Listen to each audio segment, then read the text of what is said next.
પાલકની ખીચડી બનાવી। એમાં મસ્ત શાકભાજીઓ બધા લઈ લેવાના છે, વેજીટેબલ। એમાં ગાજર, કેપ્સિકમ, બટેકા, કોબી, પછી ભાત અને તો દાળને આપણે પલાળી દેવાના છે, તુરની દાળ, બધી જ વસ્તુઓ લઈ લેવાની છે। પછી આપણે કુકર મૂકી દેવાનું છે ગેસ ઉપર, 2 પાવડા તેલ મૂકવાનું છે, પછી તેને વઘાર કરી લેવાનો છે રાઈ જીરુંથી, 1 ચમચી રાઈ જીરું લેવાનું છે, પછી એમાં હિંગ લેવાની છે, પછી એમાં આપણે લેવાનું છે લીમડો, પછી અડધી ચમચી આપણે નાખવાનું છે હળદર। બધી જ વસ્તુઓ મિક્સ થઈ જાય પછી આપણે બધી જે સબ્જી કટિંગ કરી છે એને એડ કરી દેવાની છે, ધીમે ધીમે એડ કરતું જવાનું છે। બધી સબ્જીઓને એડ કરીને જો તમે અહીંયા સુધી મારો વિડીયો જોયો છે તો મારી ચેનલને લાઈક કરજો, કોમેન્ટ કરજો, શેર કરજો અને સબસ્ક્રાઈબ કરજો।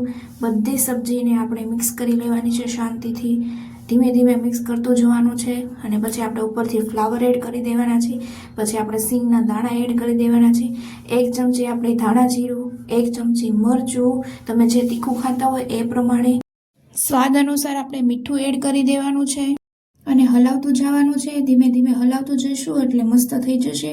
અને આપણે શેઝવાન રાઈસનો મસાલો એડ કરી દેવાનો છે, ગરમ મસાલો એડ નથી કરતી, તમારે કરવો હોય તો તમે કરી શકો છો, ઓપ્શનલ છે। અને તુરની દાળ આપણે મિક્સ કરી દેવાની છે, ભાત અને આપણે મગને જે પલાળ્યા હતા એને પણ મિક્સ કરી દેવાના છે। બધી જ વસ્તુ મિક્સ થઈ જાય। અને મારી ખીચડી થોડી વધારે છે એટલે હું વધારે પાણીનો યુઝ કરું છું, તમારે જો ઓછી હોય તો તમે 2 ગ્લાસ પાણી પણ એડ કરી શકો છો। મસ્ત આપણે ખીચડીને હલાવી લેવાની છે અને આપણે કુકરને આપણે ઉપરથી બંધ કરી દેવાનું છે અને આપણે 3 વિસલ થાય ત્યાં સુધી આપણે ગેસ ઉપર કુકરને રહેવા દેવાનું છે। હવે આપણે પાલકની ખીચડી બનાવીએ તો પાલકની પ્યુરી તો જરૂરી જ છે।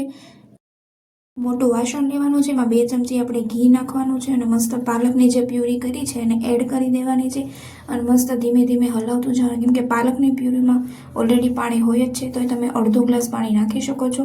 બધા જ મસાલા થોડાક થોડાક આપણે એડ કરી દેવાના છે, પહેલાં જે એડ કર્યા હતા।